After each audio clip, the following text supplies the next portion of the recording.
This is Season 1, Episode 36. You are listening to an After Dinner Conversation magazine podcast.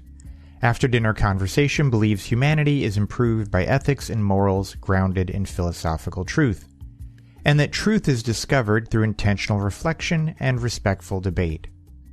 In order to facilitate this process, we've created a growing series of print books, a monthly short story magazine, and 2 different podcasts.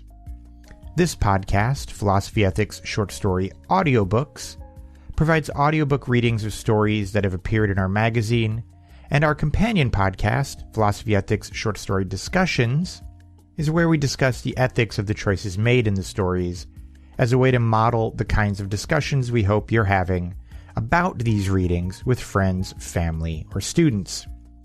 We would love it if you'd go over and check that out as well. In fact, we discuss the ethics and decisions made in this very story as well as others in our companion podcast. So when you are all done listening to this audio podcast, head over to our companion podcast and listen to our discussion of this story. We'll include a link in the description. And of course, you can always continue the discussion on our webpage, in the comments section, or on our Facebook page. I'm Colby, your narrator, and the creator of After Dinner Conversation Publishing. Thank you for spending your time listening to our podcast and for reading the magazine. Thank you for supporting us through your magazine subscriptions and through patreon.com/After Dinner Conversation. And of course, if you enjoy this audiobook reading, please subscribe to our podcast, share it on social media, and suggest it to friends. Today's story was in the June 2021 magazine, and it's by Matias Travieso-Diaz. The title of today's story is Christmas in Ushuaia. All people have had ill luck, but Juarez's daughter and Lazarus had the worst. Mark Twain. Laz pulled the parka closer to his body, ineffectually trying to ward off the gelid wind that blew from the mountains. Argentina was supposed to be warm in late December, but in Ushuaia, at the end of the world, the temperature rarely rose above 50 degrees. Today, not even 50, Laz mumbled. Talking to himself was just one of the habits that over the years had attached to him like fleas on a dog's fur. He had not come to this remote outpost to see the sights.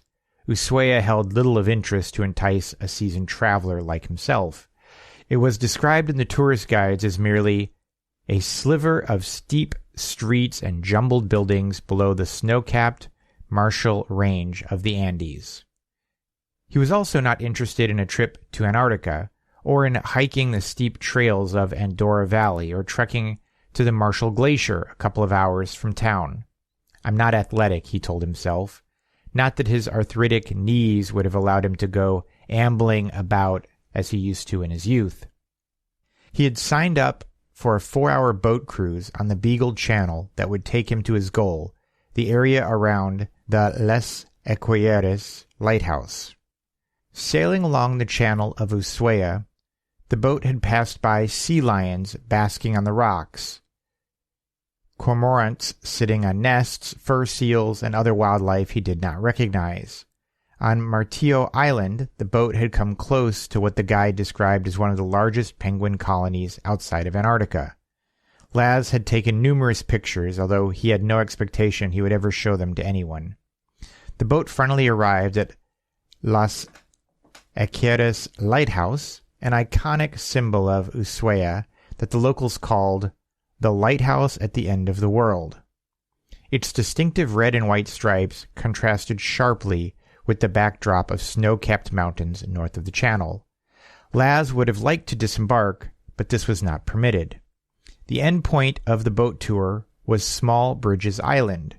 Passengers got off and set off on a walk in search of native flora and fauna. At one point along the trek, Laz paused to gaze at the sprawling view across the Beagle Channel, with Ushuaia in the distance and the lighthouse not far to the northeast. An albatross, gliding on enormous wings, circled around Laz. It sailed down and landed a few yards away, righted itself, and began pecking at the ground with its longish, hooked bill in search of morsels cast away by the sea. It paused for one moment, raised its head, and stared at Laz as if offering encouragement.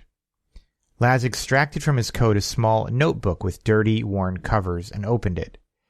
Each page of the notebook bore line after line of minuscule, crabbed handwriting.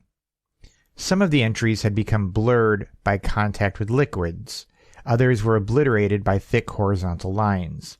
Some entries were in pencil, others in inks of various colors. There were gaps in some pages, as if the writer had given up on the task only to resume it some time later. Laz read aloud one of the entries on the first page, which stood out because it was a little larger than the others and seemed to be inscribed with greater force. He read, "They all laughed at seeing my legs encased in plaster casts. I said that I had to wear the casts for 8 weeks to straighten my crooked leg bones, and they laughed even more." The rest of the entry had been blacked out. Laz tore the page and flung it away, and the strong breeze carried it towards the icy realms to the south. At the sound of ripping paper, the albatross jumped a little, but planted again its long webbed feet on the rocky soil and resumed its dinner. Laz started to read aloud again from his diary, but had to stop almost at once. The fierce wind choked him and paralyzed his throat. He continued tearing page after page from the notebook, sometimes stopping to read to himself a few lines, tears forming the corners of his eyes at some remembered event. The wind carried away briskly each of the pages. The albatross made no attention to the ceremony after the disturbance caused by the first sheet. A voice near Laz's ears broke his concentration. "What are you doing?" It was the guide, bringing the rest of the passengers back to the boat. "Littering is a criminal offense in Tierra del Fuego. Stop it, or I'll have to report you." Laz smiled sheepishly. "Sorry, I'm done." He pocketed the remains of the notebook and joined the caravan. His bare hotel room weighed heavily on Laz's spirit. He had to get out, find some company. There was light in the sky even though it was past 9:30 p.m. He went to the first restaurant he came across and asked the girl at the reception booth, "Are you still serving dinner?" "Of course," she replied. Her Spanish had a strange undertone, as if it was not her native tongue. "Yesterday was the solstice. We will be open until midnight every day, including Christmas, through the end of the month. Would you like to be seated?" Laz nodded and was led into a room with large rustic tables and high-back, dark wooden chairs. There were simple Christmas decorations on the walls, wreaths of plastic holly and Santas and reindeer imported from northern countries. The restaurant was packed. However, around the corner, they had an overflow section that was almost full already. There were no single tables available, so the hostess indicated that Laz would have to share space with 4 other diners. Under normal circumstances, Laz would have walked away, but that night he welcomed being with others. Besides, this was high season in Ushuaia, and the other restaurants might be just as crowded. He sat down and greeted his companions. The table was occupied by a tourist couple that spoke in some European language Laz did not recognize. They ignored everybody and spent the rest of their stay talking loudly among themselves. The other couple were locals, a dark, middle-aged man and his ample, fair-skinned wife. Laz sat next to the wife, who announced, "I'm Maria Eugenia, and this is my husband, Hector." "My name is Lazaro Cruz," Laz replied. Maria Eugenia immediately drew Laz into an amiable, mostly one-sided conversation. As a waiter brought him a menu, Laz noticed that the European couple had their entrees, a lamb dish and some stew, before them. The locals were starting on their appetizers. 6 beer bottles littered the surface of the table. "What are you guys having?" asked Laz to Maria Eugenia. "We are sharing the king crab appetizer, which is the specialty of the house," she beamed. "Is it good?" inquired Laz politely. "Here, taste it." Maria speared a morsel on her fork and handed it to Laz. He was somewhat startled by the unhygienic gesture, but blinked nervously and accepted the gift. "This is very good," he acknowledged. "What else is good around here?" he then asked, emboldened by the woman's familiarity. "Just about everything," replied Maria, chewing on her crab. "I am partial to the black hake, which they cook in parchment. And you must drink the local beer." She pointed to one of the empty bottles on the table. "That's Cape Horn Stout, my favorite." The waiter returned, and Laz was ready to order. "I'll have the king crab appetizer and the black hake for the main course, and a bottle of Cape Horn Stout, please." The beer came first. It was dark, sweet, and slightly bitter. By the time the appetizer came, Laz was on his second bottle. The food was quite good, and the beer grew on Laz as he ordered yet another bottle. He was only a casual drinker, and by the time he finished with the hake, he was on his fourth bottle and already feeling tipsy. His chit-chat with Maria had continued unabated through the dinner. As the waiter brought out the dessert menu, the lady bent her head in his direction and asked him in a confidential tone, "So, since you're not on your way to Antarctica, what brought you out to this end of the world?" Laz was feeling pretty drunk by that time and whispered back, "I came to rid myself of my sorrows," he hiccuped. "What do you mean?" replied Maria, surprised. "It's a long story," slurred Laz. "What should I get for dessert?" Amid bites of tiramisu and sips of disappointingly weak coffee, Laz told a tale from his childhood. "I was raised in a middle-class household in Buenos Aires. After the birth of my mother, Alyssa, my mother was too weak to handle the household chores by herself, so she contacted the rector of a Salesian Brothers congregation in our neighborhood to see if they could provide an orphan girl that would be hired to help around our house. There were no children available, but they had a recent female arrival from Tierra del Fuego, Culuana, a Yugan Indian of indeterminate age who had been rescued from her declining village by Salesian missionaries. The mission had closed down for some reason, and the wards they were trying to civilize were scattered all over Argentina. Culuana was old and nurturing, and became a second mother to Alyssa and me. I would confide to her many of my childhood pains and fears, not daring to raise them with my distracted mother or my very distant father. Once, when I was 13 or 14, Culuana spotted me hiding in one corner crying. She came over and, putting her arm around my heaving shoulders, asked, "Lazarito, what's the matter? Why are you crying?" Between sobs, I related what I felt was a world-ending tragedy. Elena Santos had dumped me. She says I'm too boring and would rather be friends with Arturo. She gave a short laugh and replied, "And what do you suppose to do about it?" "I don't know," I answered, and broke into loud sobs. "I want to die." Culuana assumed a vague expression as if trying to bring back something from the dim past. Finally, she squeezed my shoulder and said, "Lazarito, where I come from, a village way south of here, we have an ancient custom. Whenever we feel overwhelmed by sorrow, we get in a canoe and paddle down, get close to the big frozen water, and cry aloud the name of the person or the thing that's hurting us, so that the wind will carry it away to the gods at the land of eternal night, and we will be rid of it. I never tried doing this myself, but my kippa, my mother, said that it had worked for her and others in the village." "Do I need to travel all the way south before I can feel better?" I rebelled. "No, child," she answered. "The pain will soon go away by itself. You'll see." I didn't believe Culuana, but the pain slowly did fade away, as she had predicted. All the same, I started keeping a diary in which I could record all the sad events of my life, in the off chance I might have to call them out someday. With the years, my sorrows multiplied and my diary became full, little by little. Last month, my lifetime companion passed away, leaving me totally alone and feeling as disconsolate as I was the day of my conversation with Culuana. Remembering the Yagahan folk story, I decided to take a special Christmas vacation to Ushuaia and scream my woes into the land of eternal night. I went on a cruise of the Beagle Channel with the intention of shouting out each of the sorrows and misfortunes of my life. Only it was too damn cold, so instead of talking, I just tore away the pages of my diary and cast them out to the wind. I'm sure the gods of the eternal night know how to read. Hector, who had remained silent through the dinner, lay his beer bottle on the table and asked, "What sort of stuff do you have in the notebook? Just the bad things?" Laz, who was near passing out, revived enough to reply, "No, all sorts of things. As the girl said years ago, I'm boring. I write everything down, sometimes in detail." "And you tossed the whole thing out to the gods?" The question startled Laz and woke him up a little. "Yeah, but you're supposed to read only the bad parts."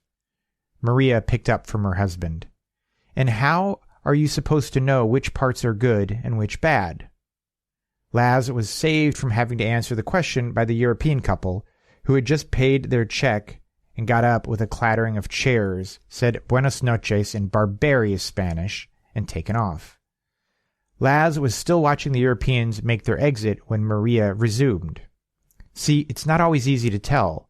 Our son Carlos died in an avalanche earlier this year. We were, and still are, devastated by the loss. He was our only child, and we miss him terribly." She was for a moment overcome with emotion. But she checked herself and resumed.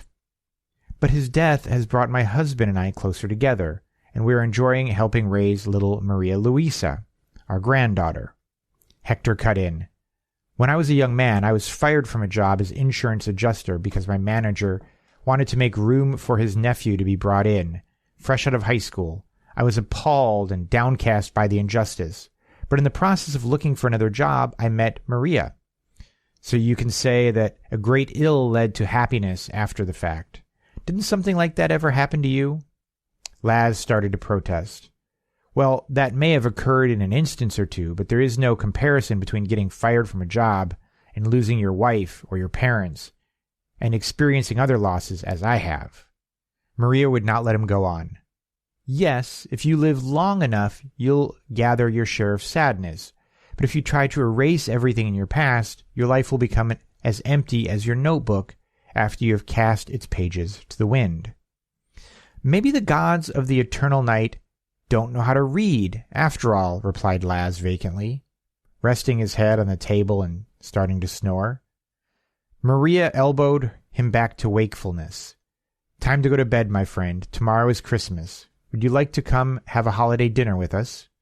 "That would be nice," replied Laz, slowly getting to his arthritic feet. "Let's go get the checks." Laz insisted on picking up the tab for his newly acquired friends. "That's unnecessary," protested Maria. Laz shushed her aside. "I owe you a debt of gratitude, for you guys have made me think. I'm not sure, but perhaps this is a good time for me to take stock and appreciate the miracle that it is just to be alive, no matter the ups and downs." He struggled to get his parka on, and on his way back to the hotel, a thought occurred to him. "I bet I could reproduce from memory much of what was in that notebook. I might give it a try." The end. Discussion questions. Question 1. Maria says, "And how are they supposed to know which parts are good and which bad?" How do you? Number 2. Is the bad things can turn out to be good in the future just a coping mechanism humans use to soften the blow of bad experiences? Question number 3. Maria says, "But if you try to erase everything in your past, your life will become as empty as your notebook after you had cast its pages to the wind." Are there aspects of our past that can be safely erased without making our lives more empty? Question number 4. If you could erase any of your negative experiences, would you? If so, which ones and why? Number 5. Which is the better reason not to erase memories? The greatness of life and its diversity of positive and negative experiences? Or the greatness of life is in the positive experiences, which may only come from negative experiences? What is the difference in these two statements regarding a life outlook? If you enjoyed this story, head over to our companion podcast, After Dinner Conversation Discussions, and listen to our discussion of this or other short stories from our magazine. We will include a link in the description. And of course, you can always continue the discussion on our webpage, in the comments section, or on our Facebook page. Thank you. Next week, our short story is The Freedom Machine.